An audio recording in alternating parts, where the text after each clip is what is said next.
welcome back to the story of episode 3, James Barmore.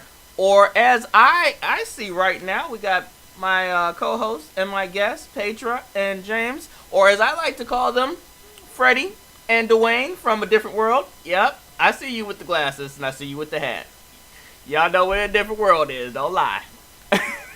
How are you guys doing today? Yeah.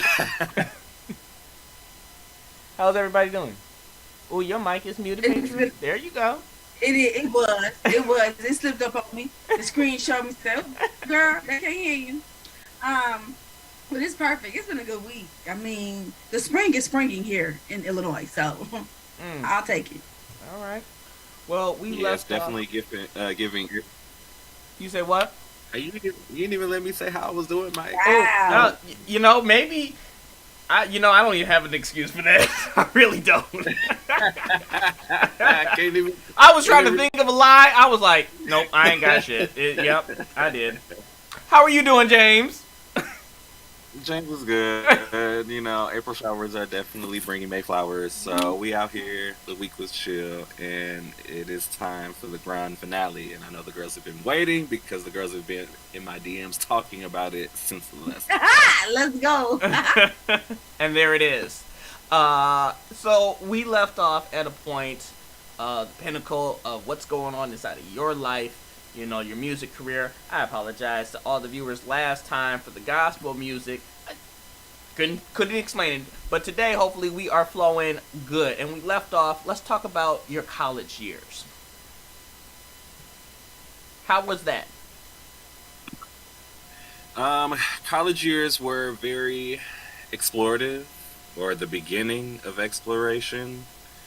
I was obviously out of the house, as we talked about before. I had moved with a family friend from church, so I was doing that, and I was going to college, and I had my first job. So it was all a very exciting time.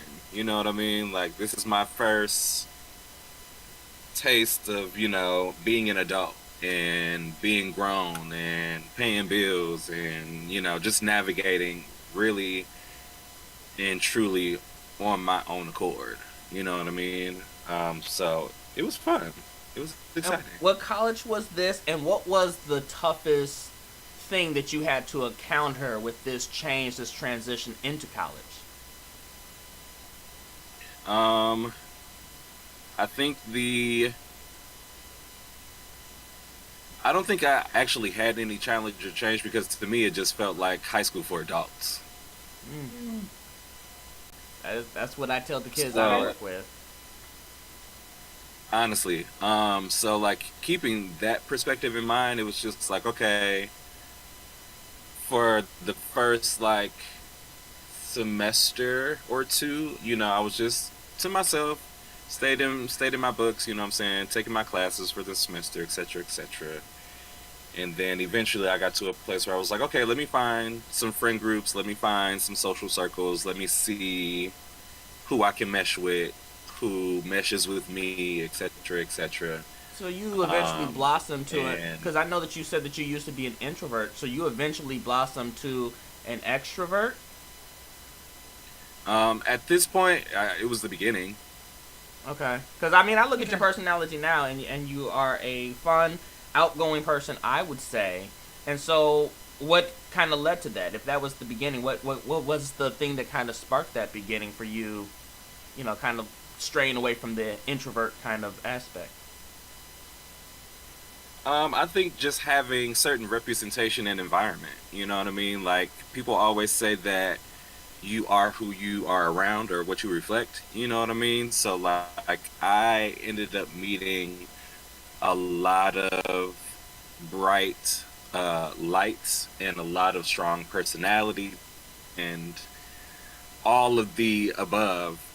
Getting into college and culminating these friendships definitely like shaped the person that I am today. And gang and shout out to everybody that I've crossed paths with or vice versa have crossed paths with me that I've been able to exchange and, you know, learn or get something in some way, that's definitely made me a better person. Now, So when you yeah. started to get to know these people that, like you said, that you crossed paths with, were you still going to church? Um, I think so, because I really got to think about that. I'm not gonna lie to you.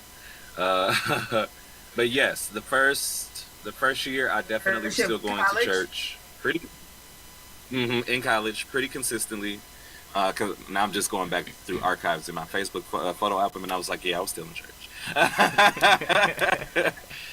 So yeah, that was still very much a thing. But now I have this exposure as far as this adult high school that I'm calling it, of, you know, the girls being fully embodied in their sexuality, right? And What does now that we have mean for you, though? exposure. What does that mean when you see people, as you said, fully embodying their sexuality? What did that mean for you? They was fucking. People Okay. that were comfortable in their skin. They was fucking. Mike, shut up. Oh, okay. All right. I was like, gotta break it down for Said her. We'll it get to was that. well, you said it was a high school, so Uh, um, yeah, but people that were comfortable in their skin, you know what I mean? Like, how did I that feel make you like, feel? I felt People like their it was skin.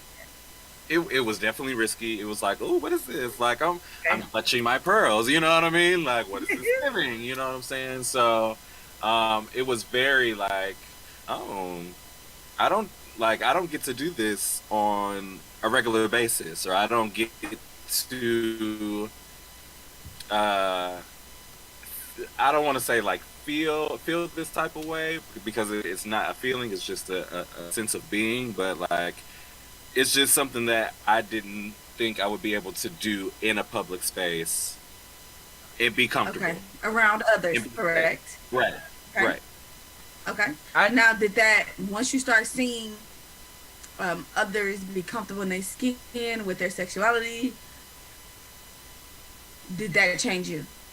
And wanting to be comfortable in your skin with whatever your sexuality was at that time. So this didn't happen for me as far as comfortability until I met one of my uh, family members, one of my cousins, on my dad's side. Okay. I'm in Biologically college, or your stepfather? biologically. Biological. Okay. So I'm in college. I'm getting all this exposure. The things are happening, but then I end up over my period of college reconnecting with my biological father. Okay. So that was like 2011, 2012 ish, still around my first years of college.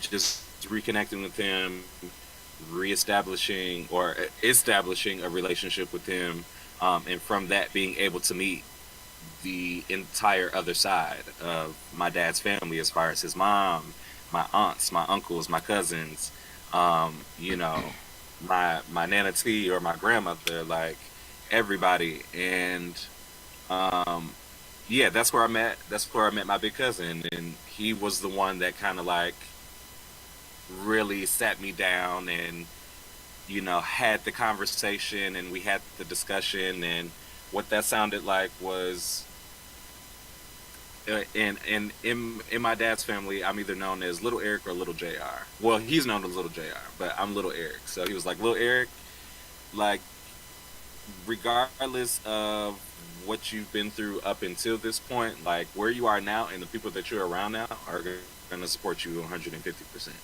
Like, I know that, you know, it hasn't always been easy for you, but like, take it from me, you know, as your big cousin, to know that you're loved, you're safe, you're supported. You know what I mean?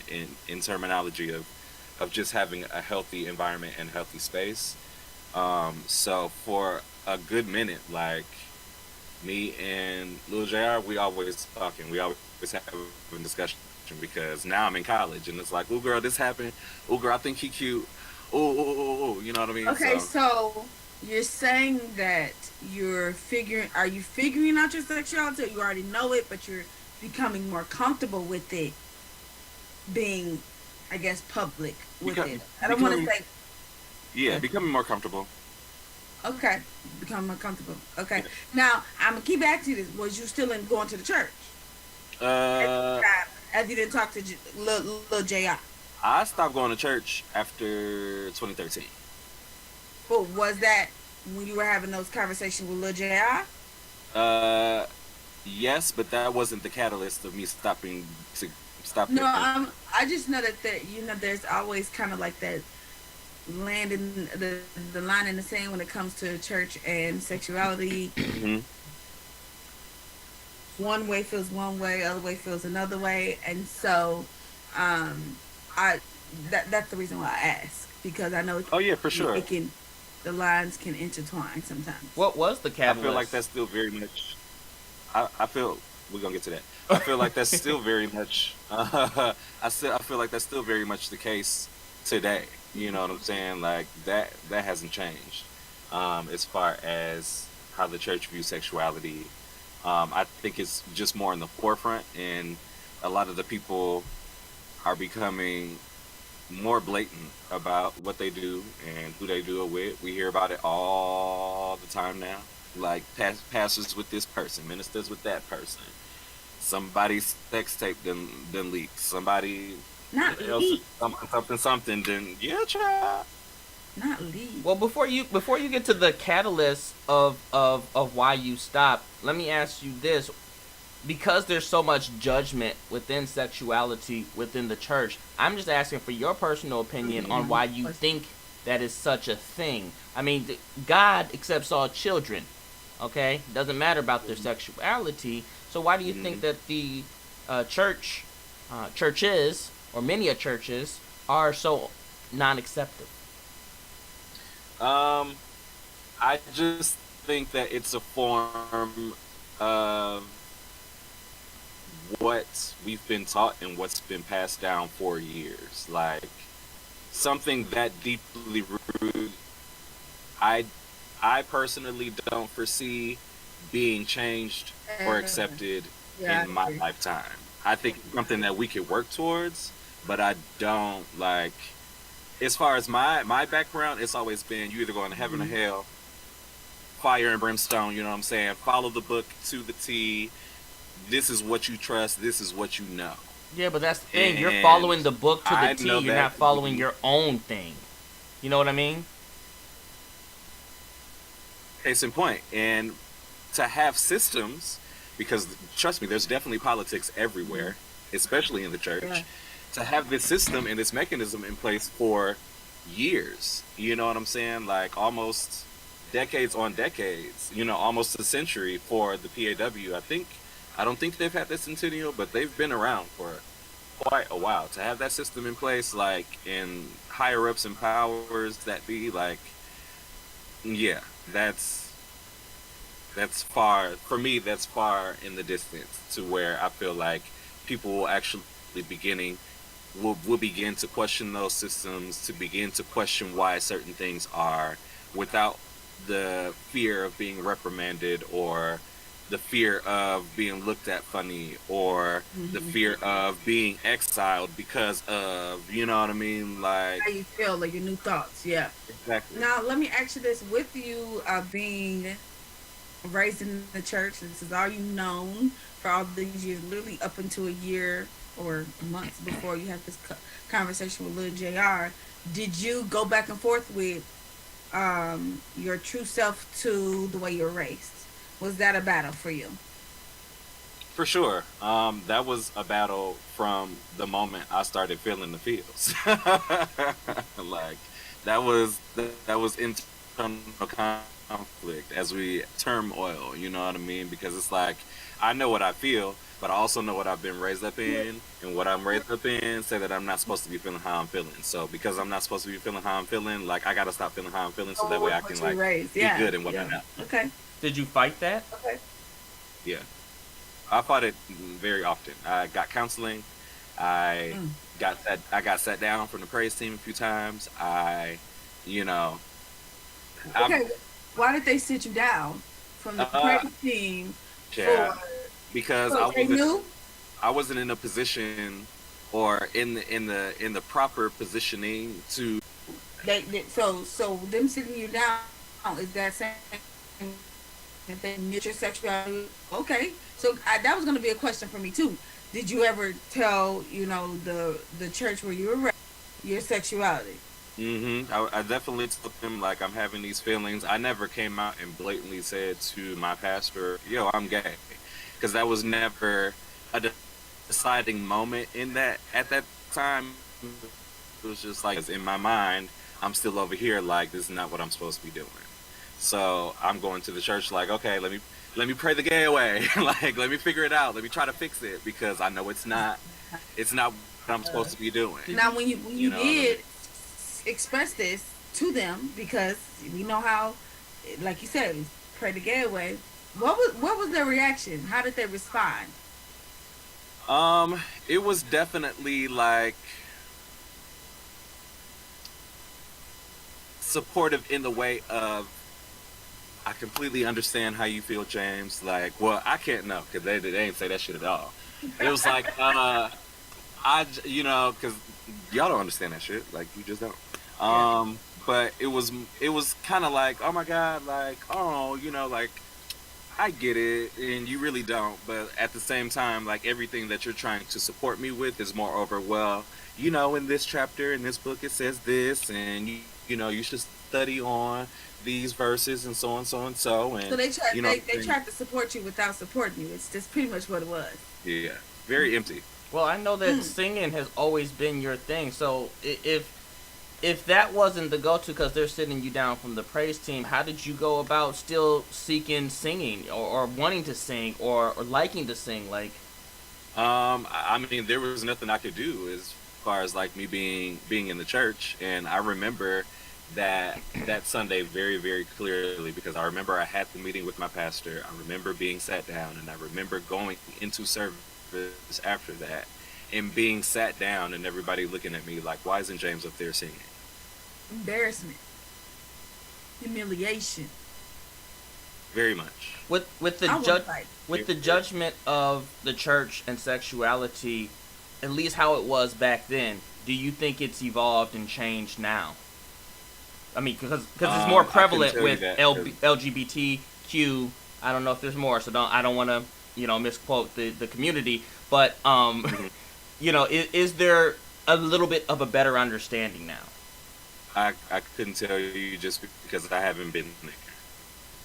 Okay. When was the I, last time you went to PAW? Is that what it's called? PAW?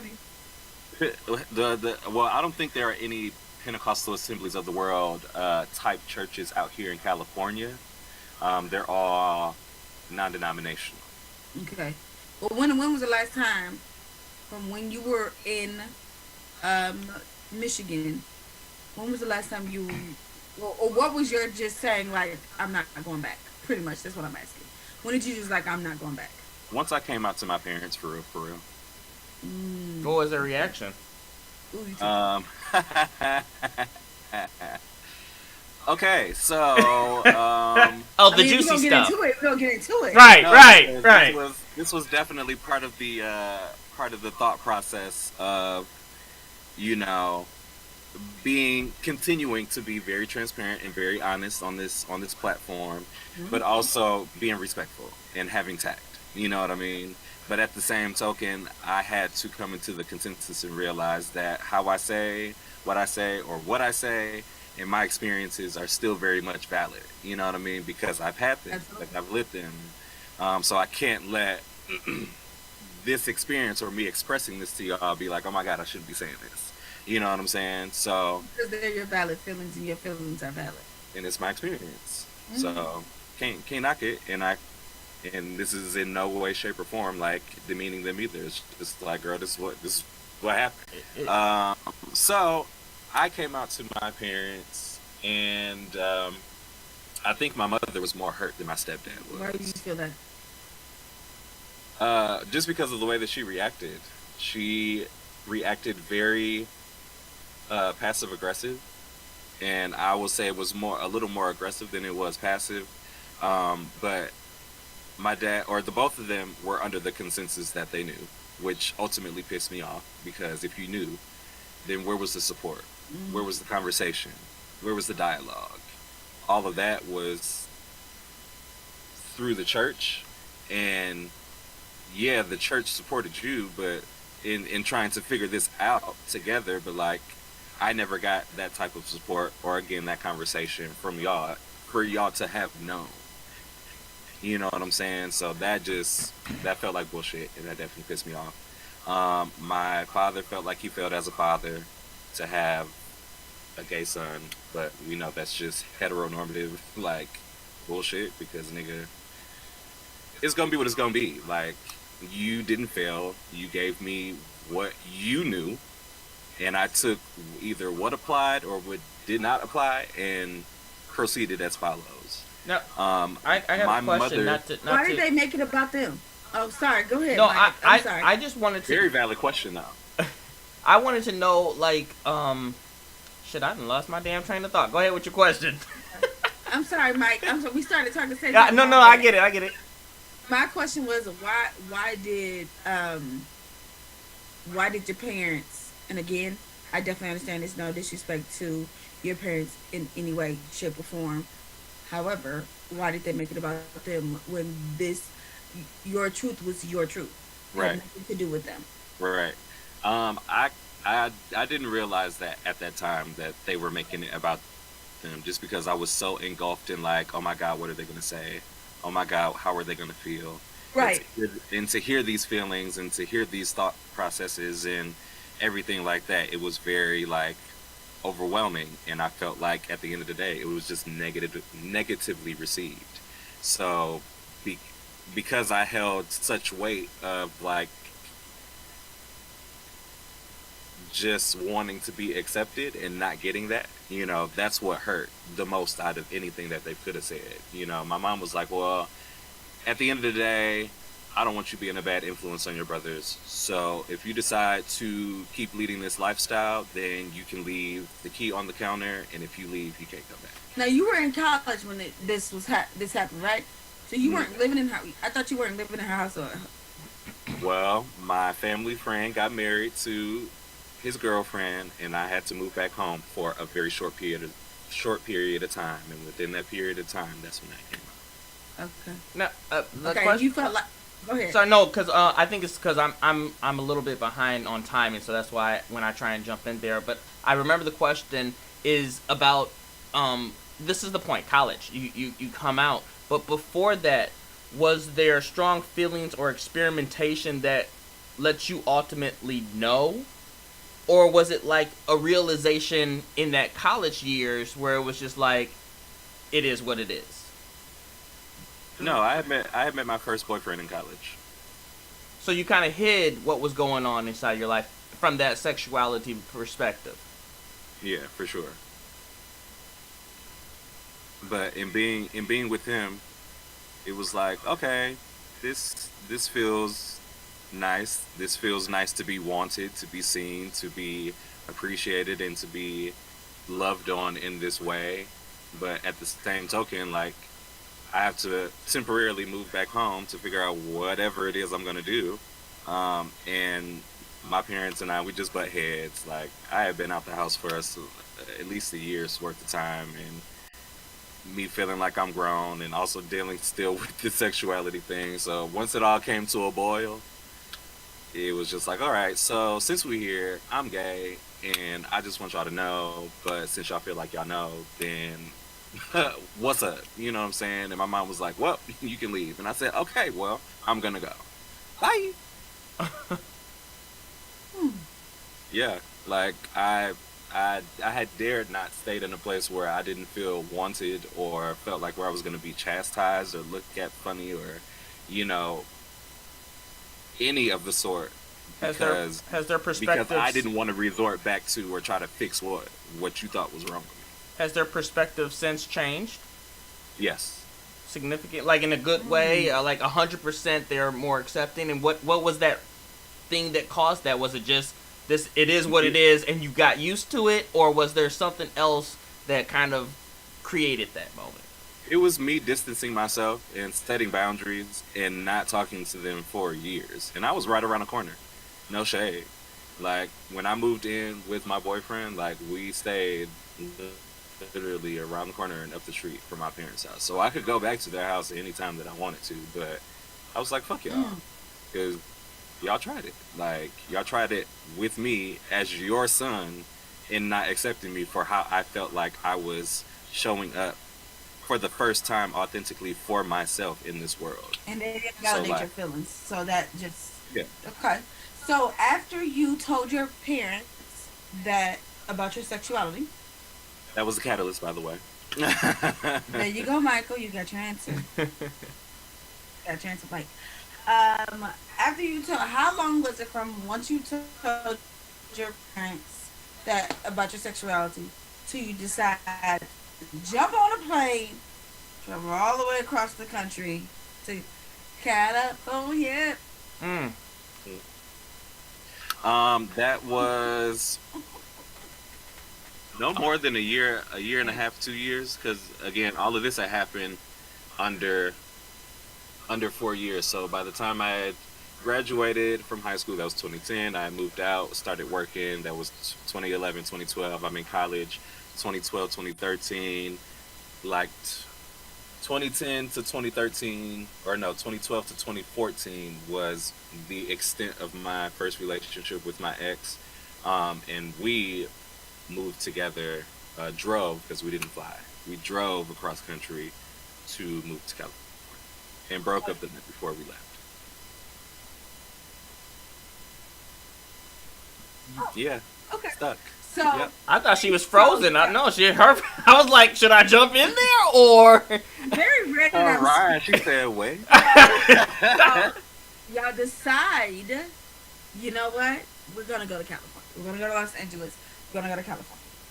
And the night before y'all drive, cross of the mother's thinking country, okay? 2,000 miles, yes.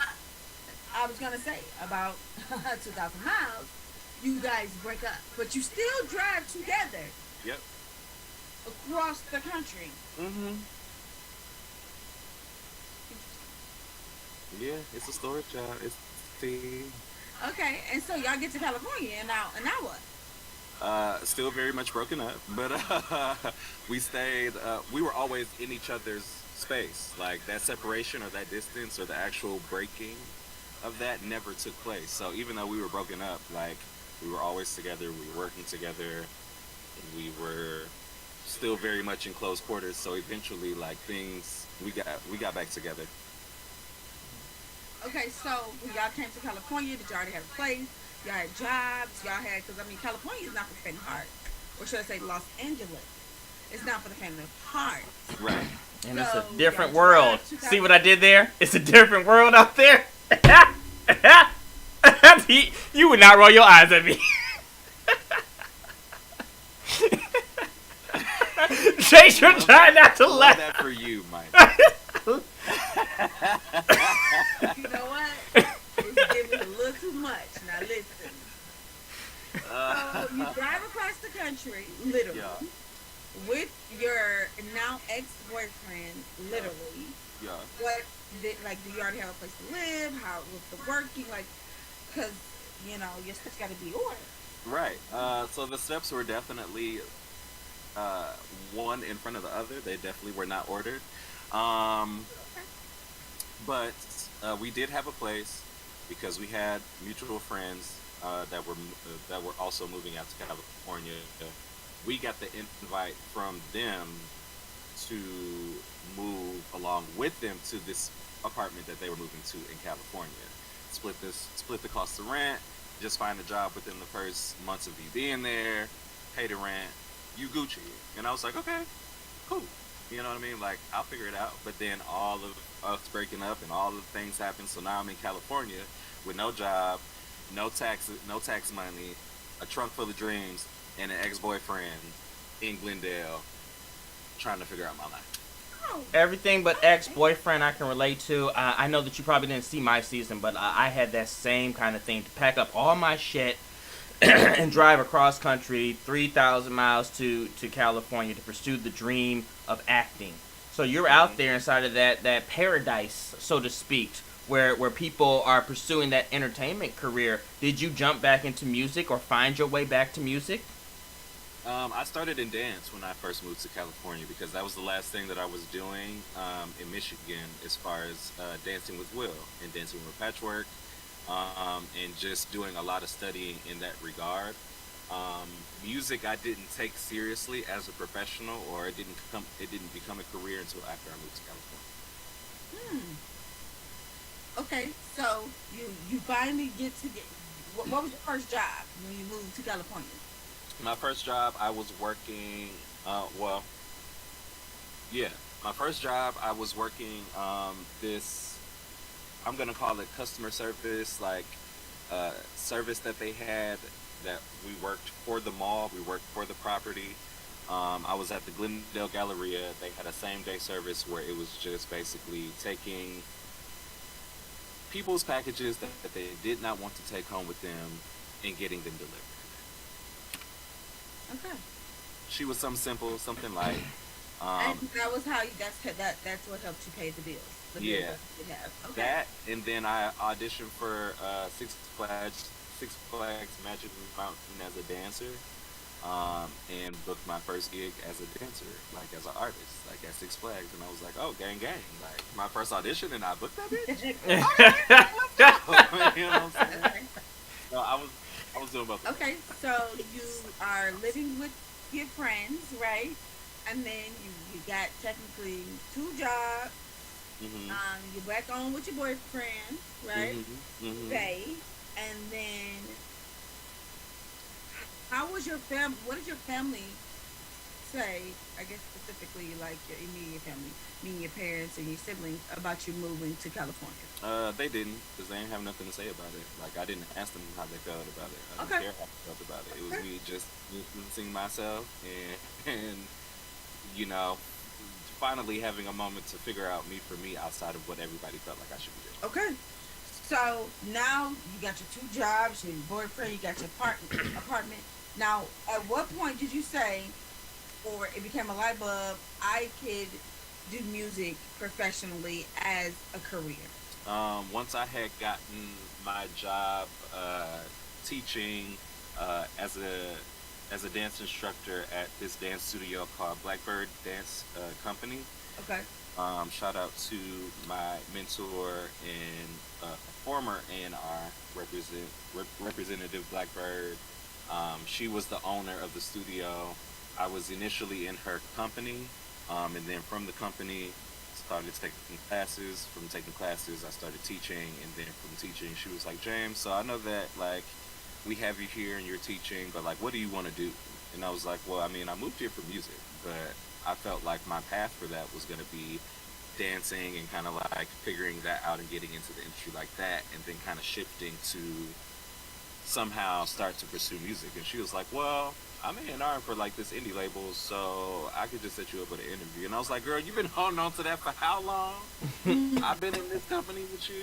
But it wasn't no shade though. It was just like, oh, the timing and the alignment. You know what I'm saying? Like, okay, word, like let's go.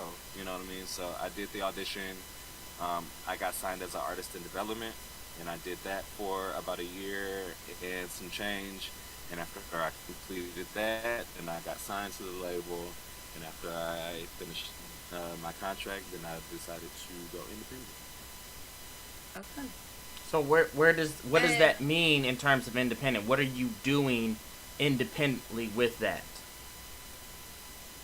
So in 2022, James Eric Barmore Jr., also known as Afro Mystic Studios, also known as Welcome to the Renaissance Publication Company. He sings, he songwrites, he produces, and performs. So I am I'm my full team as far as putting together music. You know what I'm saying? As far as marketing, as far as branding, as far as the works. I've just now started to solidify and really lock in with what I feel like is my tribe, at least on the musical aspect of it. So I'm working with two dope and talented individuals. One who's actually from Grand Rapids, and then the other one is from here. But they both produce, and then one of them writes. So he's my writing partner, and we've just been all three of us have just been working on music, cataloging, now working towards sync placements, TV placements, the works. You know what I'm saying? So that's Are what you that writing looks like as for far as the being. artist or just yourself? So I want to write for other artists, which is why we're cataloging, so that way we can have stuff to submit to other artists. I have so far had a placement in an indie film that has been really successful as far as like film festivals and stuff like that. It's called Reach. It features my very first single, Cherry Bomb, that I released under my label, or my former label, Enrage Entertainment. So that was really really cool. I did like a theme song for a podcast, and I recently just did another theme song for a web series that's releasing very very soon. Okay. The question Book the that dance, baby. that comes to mind that I think about, especially in this episode where we're talking about where you're at now, we've talked about that, but I kind of want to know, what's the dream? Where do you want to be? Like, what is the ultimate goal? What are you working towards with this? I think I'm working towards financial freedom. At the end of the day, if financial freedom looks like becoming a celebrity recording artist, then fine. Because I don't mind being in the forefront. I don't mind being under the stage lights. Like, I know that when I get on stage and I'm performing, that it's on like that. You know what I'm saying? And I feel like that person, in my eyes, is completely different than the person that you're currently speaking with. Yeah. But if that looks like that, then so be it. But now I've just gotten to a place of being or wanting financial freedom and security for myself, and just building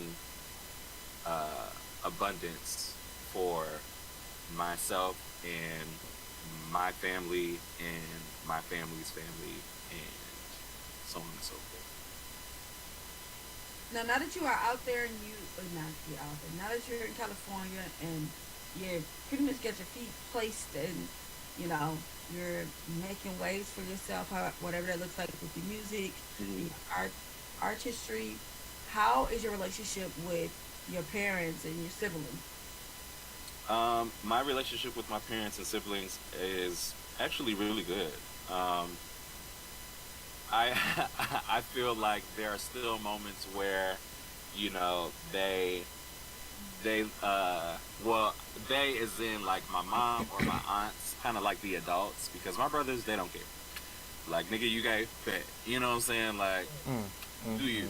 You know what I'm saying? But I have moments specifically where I literally have to chuckle and laugh because my parents will try too hard and they'll give me the yes, work, like give me the lingo, and I'm like, it's okay, y'all. Like, I'm not that gay to begin with, so you don't have to overcompensate for for how you feel like my sexuality is like. That gay? Is there levels?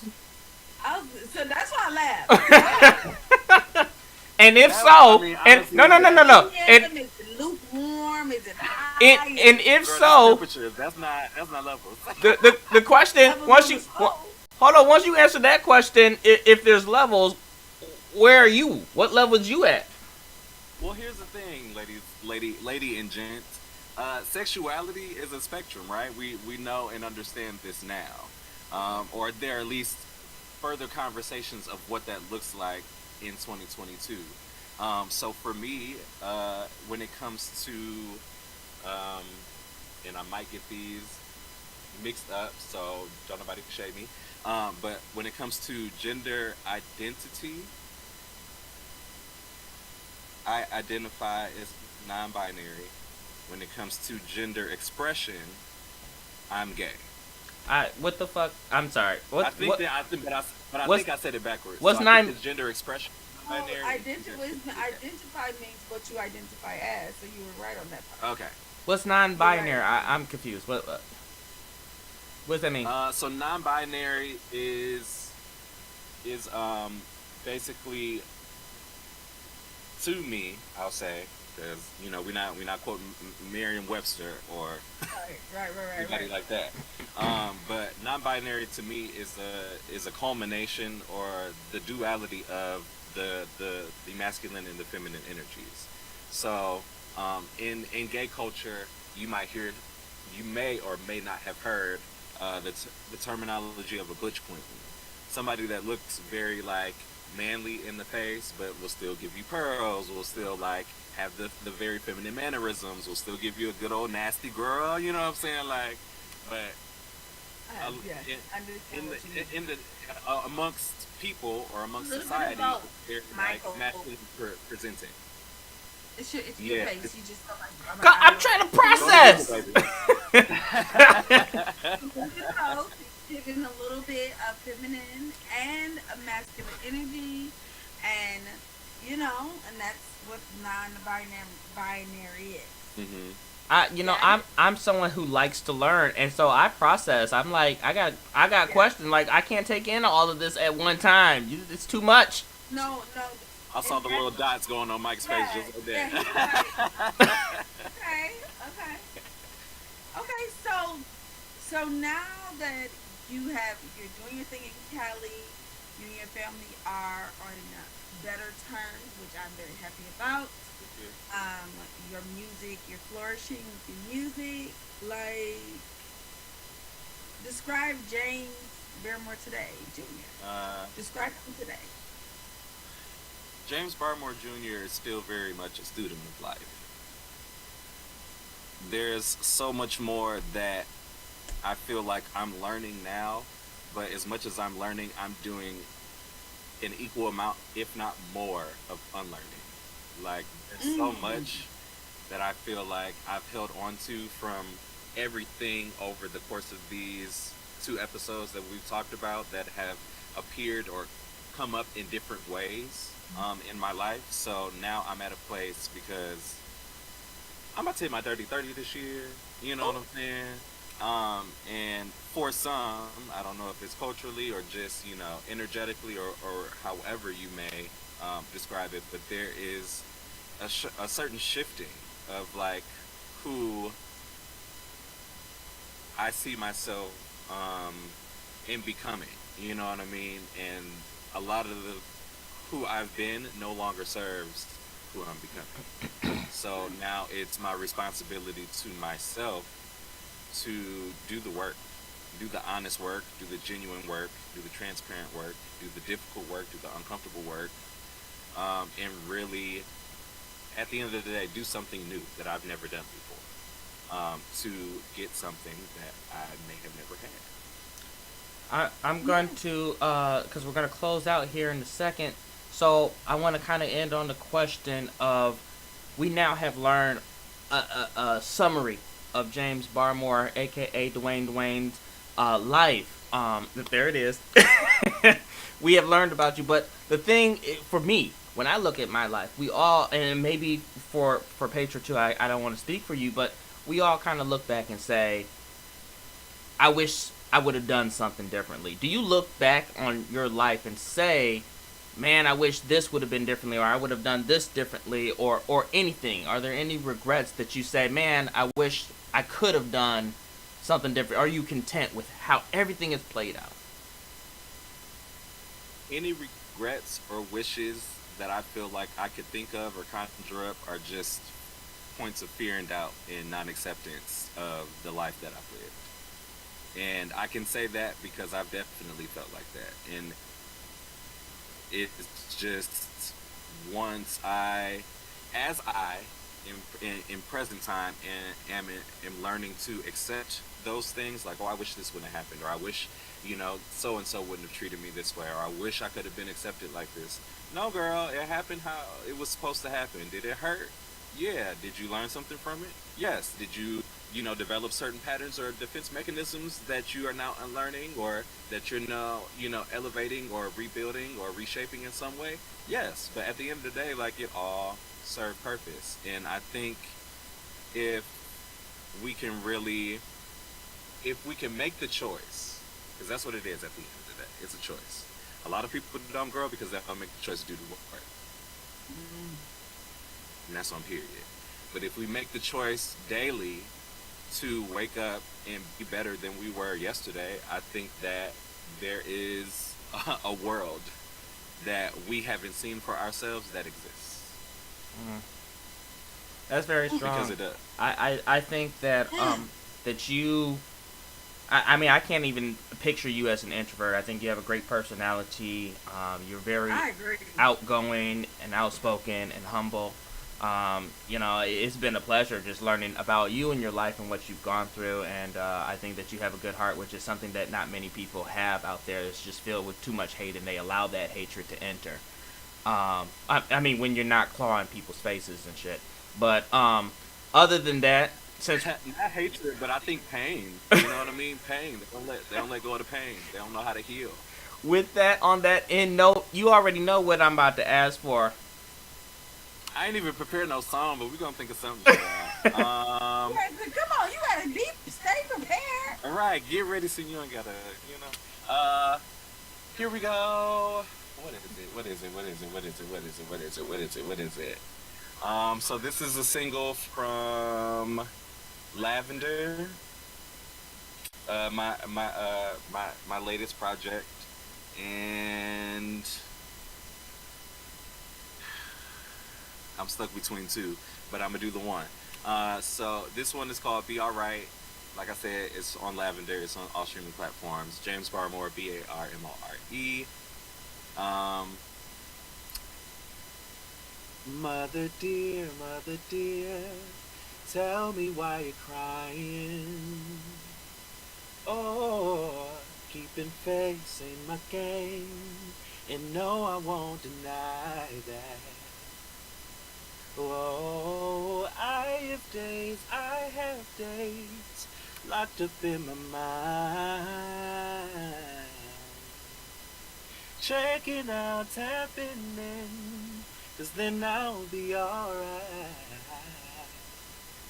Here in this shell of mine, temporary feelings remedy and heal this space in time.